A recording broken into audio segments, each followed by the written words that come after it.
अब देश भरोसा करे संसद में जो चल रहा है उसको देखकर। सुनील शुक्ला जी कैसे देखते हैं? धन्यवाद राजीव जी। मैं भी वैसे ही देखता हूं जैसा देश देख रहा है।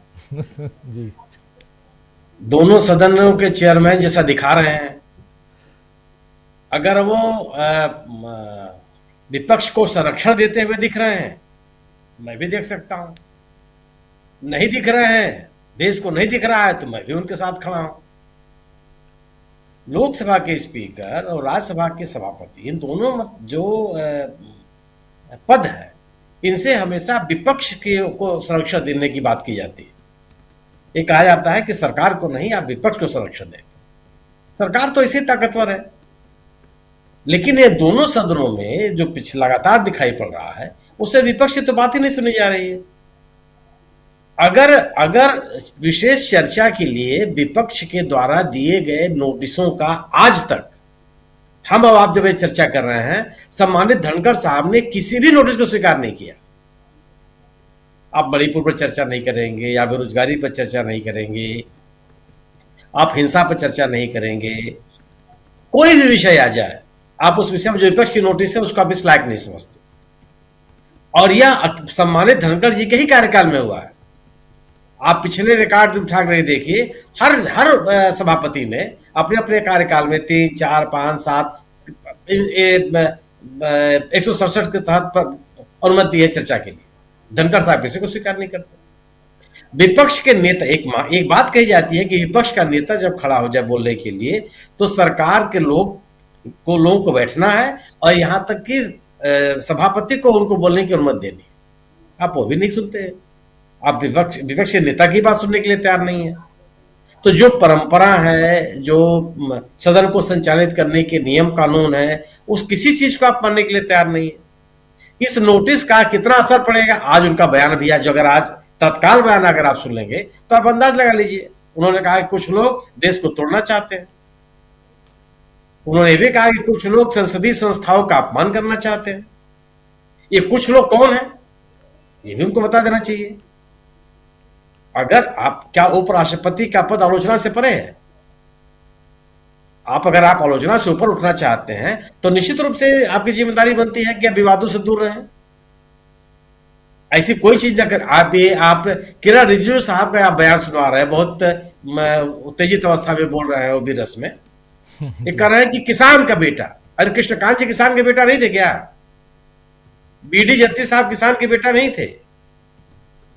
किसकी बात आप कर रहे हैं? बीवी गिरी साहब क्या थे? इस देश के हर नागरिक का कहीं ना कहीं रूट किसान से ही है। आप क्या किसान के बच्चे नहीं हैं? मैं क्या किसान का बच्चा नहीं हूं? यहां मैं दावे के साथ कह रहा हूं 99% जो दर्शक हमारे हैं उनका भी रूट कहीं ना कहीं किसान से ही होगा, खेती किसानी से होगा। उनके पिता नहीं होंगे, उनके परदादा होंगे, दादा होंगे, कोई ना कोई तो होगा ही। नहीं, मैं कह रहा हूं के बिरला साहब का बेटा किसान का बेटा नहीं हो सकता। धीरू भाई अंबानी का बेटा किसान का बेटा नहीं है जी। लेकिन क्या ऐसे लोग इन पदों पे आए हैं क्या? किसकी बात कर रहे हैं? मैं तो कह रहा हूं कृष्णकांत जी इस देश के राष्ट्रपति, उपराष्ट्रपति रहे, और वो पहले एकमात्र उपराष्ट्रपति रहे जिनका पद पर रहते हुए दुर्भाग्यवश निधन हुआ। वो किसान के पुत्र नहीं रहे। किरण रिजिजू साहब देश को बताने में लगे हुए हैं कि किसान के बेटे को विपक्ष स्वीकार नहीं कर पा रहा है। माने बाकी जो लोग उपराष्ट्रपति बने हुए उसमें कोई किसान का बेटा नहीं था। इसी तरह की बातें करने के लिए है। और जब विपक्ष कोई बात करना चाहेगा, आप उससे बात नहीं करेंगे, अपमानजनक शब्दों का प्रयोग करेंगे, आप इस तरह से बात करेंगे जैसे कि वो विपक्ष में अगर वो बैठे हुए हैं तो जबरदस्ती सदन में चले आए हैं। वो भी चुन के आए हुए हैं। अगर ये राज्यसभा है, राज्यों के प्रतिनिधि हैं, तो विभिन्न राज्यों के प्रतिनिधि वो भी हैं, उनकी बात सुननी चाहिए। आप अगर विपक्ष के द्वारा उठाए गए सवालों पर सरकार से सवाल नहीं पूछेंगे तो फिर किस बात के? फिर तो फ्री फॉर ऑल है, जब जिसका मन हो बोले। सरकार बहुमत में है। और सम्मानित किरण रिजिजू साहब क्या कहते हैं, इससे उनके बयान से आप अंदाजा लगा लीजिए कि सरकार का रवैया क्या है। हमारे पास संख्या बल है, हम कानून पास कर लेंगे, जो सरकारी काम होगा हम कर लेंगे। ये संसदीय परंपरा में किसी संसदीय कार्य मंत्री का बयान हो सकता है। विपक्ष आप विमर्श नहीं करेंगे, आप चर्चा नहीं करेंगे, बिना चर्चा के ही आप नियम कानून पास करा लेंगे और उसके बाद आप कहेंगे कि हम नियम कानून बनाने से और हमारे विधेयकों को पारित कराने से आप रोक नहीं सकते। विमर्श को रोकना ही अपने आप में, विमर्श कौन रोक रहा है? सरकार रोक रही है। तो इस सत्र में पिछले लगातार 12वां 13वां दिन है, क्यों नहीं काम हो पा रहा है? सरकार, विपक्ष क्या कर रहा है? कि अडानी के मसले पे बात कीजिए, आप क्यों नहीं बात करेंगे? अडानी के खिलाफ, अडानी के पास सरकार ने तमाम सरकारी संपत्तियां सौंप रखी हैं। उस व्यक्ति के खिलाफ यूएस सरकार ने अपनी एफआईआर दर्ज की है और गिरफ्तारी का वारंट जारी किया हुआ है। आप उसमें चर्चा नहीं करेंगे? क्यों नहीं चर्चा करेंगे? और अगर आप चर्चा करने के लिए तैयार नहीं है तो फिर सदन की कार्रवाई कौन रोक रहा है? विपक्ष रोक नहीं रहा। विपक्ष तो एक प्रस्ताव लेकर के आए कि इस पर आप चर्चा कीजिए। चलिए, आपने ले सोरेस को लेकर के चले आए, कोई बात नहीं। यूएस की सरकार ने अपने नागरिकों के हितों के खिलाफ काम करने वाले एक भारतीय उद्योगपति के खिलाफ अपने यहां मुकदमा दर्ज किया, उसके खिलाफ जांच की। अगर सोरोस ने भारतीय सरकार के खिलाफ, भारत देश के खिलाफ, इस देश को तोड़ने के लिए उसने कार्रवाई की है, तो आप एक मुकदमा दर्ज कर दीजिए। आज तक तो आपने मुकदमा दर्ज नहीं किया। सोरोस का मामला आज तो आप आए नहीं है, इसके पहले भी लोकसभा में निशिकांत दुबे जी उठा चुके हैं, तब भी आपने मुकदमा दर्ज नहीं किया।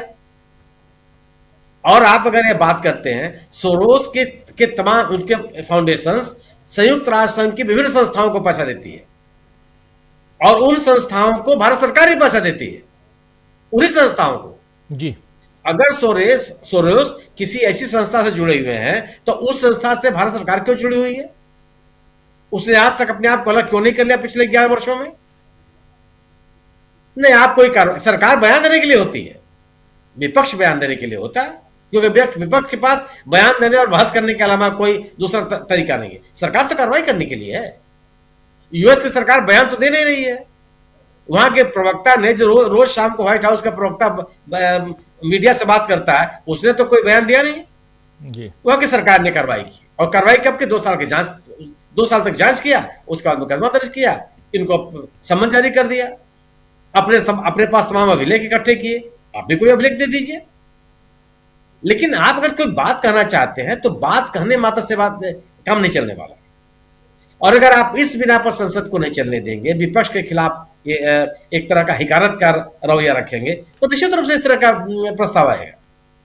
72 सालों का जो रिकॉर्ड टूट रहा है, उसके लिए कोई विपक्ष जिम्मेदार नहीं है। विपक्ष नोटिस या अविश्वास का प्रस्ताव देते समय भी चिंता व्यक्त कर रहा है कि हम इस स्थिति में नहीं आना चाहते थे। वो ये नहीं कर रहा है कि सिरा ठोक करके कि हमने बहुत बड़ा काम कर दिया। और विपक्ष के तमाम नेताओं के इस प्रस्ताव पर भी सोनिया गांधी ने हस्ताक्षर नहीं किया। मतलब संकोच है वहां भी कि ये हालात न पैदा होने पाए। और सरकार क्या कर रही है? क्या सरकार के इस रवैये से लग रहा है कि विपक्ष के इस नोटिस के बाद माननीय सभापति जी के कार्यशैली में कोई परिवर्तन आएगा? कहीं से दिख रहा है ये? इस तरह के नोटिस आपको ये आत्मावलोकन की चीजें होती हैं कि आखिर ये हालात क्यों पैदा हो रहे हैं जी, और आप क्यों करना चाहते हैं इस तरह से। आप ये भी सोचिए कि किस तरह की परंपरा, किस तरह की लेगेसी छोड़ेंगे आप, किस तरह के लोग आपको याद करेंगे। क्या सदन में एक बहुत ही तर्कसंगत, स्वस्थ वातावरण रख करके एक बहुत ही सामयिक विषयों पर चर्चा कराने के लिए कि आपको याद किया जाए, या सरकार को संरक्षण देने के लिए याद किया जाए? सरकार को तो इस देश की जनता ने संरक्षण दे रखा है, प्रचंड बहुमत देकर सत्ता सौंपी हुई है। आप जो जिम्मेदारी आपके पास है, उस जिम्मेदारी का आप निर्वहन करते हुए नहीं दिखाई पड़ते। और अगर आप सरकार के एजेंडे के साथ चलेंगे, मतलब जो घटनाएं हुई कि आपने सोरोस के मामले को लेकर के दी गई नोटिसों को स्वीकार कर दिया, और फिर आप चर्चा क्यों करा रहे हैं? कोई भी वक्तव्य आ रहा है तो उसको आप रिकॉर्ड पर कैसे ले सकते हैं? आप चर्चा भी करा रहे हैं। तो सरकार के प्रतिनिधि के रूप में सभापति अगर बैठ लेगा तो अंपायर नहीं कहलाएगा, फिर टीम का सदस्य कहलाएगा। बिल्कुल, अंपायर होने के लिए तटस्थ होना पड़ता है। और अगर आप कोई भी अंपायर जब टीम का सदस्य हो जाएगा तो सवाल तो उठेंगे। बिल्कुल सही कह रहे हैं आप, सवाल उठेंगे और बहुत वाजिब सवाल है। और इस पर डिबेट, और डिबेट ही नहीं, अब तो अविश्वास प्रस्ताव, और अविश्वास प्रस्ताव को भी किसी तरह से उससे बचने की कोशिश हो रही है और जोर जोर से चिल्लाया जा रहा है। जी कुछ कह रहे हैं सुनील जी? जी, माने सरकार चर्चा तो नहीं कराएगी, यह सरकार आज तक किसी को कोई चर्चा नहीं कराना चाहती। जितना चर्चा से दूर भागेगी उतनी छीछा लेकर उतनी चर्चा होगी, उतनी चर्चा होगी जी, उतनी चर्चा अपनी शिक्षा लेकर कराएगी। मतलब सवाल है कि क्या अगर अगर नहीं, और ये मैंने प्रस्ताव आने के बाद तो मतलब मेरी भी जानकारी है कि अगले सत्र बने यह अस्वीकार ही, ये खारिज किया जा सकता है।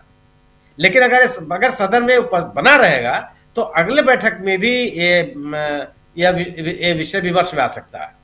2020 की अगर आप घटना याद कीजिए तो हरिवंश जी के खिलाफ इसी तरह का विश्वास प्रस्ताव आया था जी, लेकिन उसको उपराष्ट्रपति ने खारिज कर दिया उसी सत्र में। वेंकैया नायडू थे उस समय, वेंकैया नायडू उस समय उपराष्ट्रपति थे, सभापति थे। उन्होंने उसी सत्र में इसी का सहारा लेकर के और विपक्षी दलों के लोगों से बात करके उसको खारिज कर दिया, उसको अस्तित्व में नहीं रहने दिया, इसलिए अगले सत्र में नहीं आया। अगर ये बना रहेगा, खारिज नहीं हुआ, तो अगले सत्र में इसकी चर्चा होगी। जी, देखते हैं आगे आगे होता क्या है। लेकिन अगर जितना चर्चा से भागेंगे उतनी ज्यादा चर्चा होगी, ये तय मानिए। अमलेंदु उपाध्याय जी, ठंड लग रही है, लग रहा है। अमलेंदु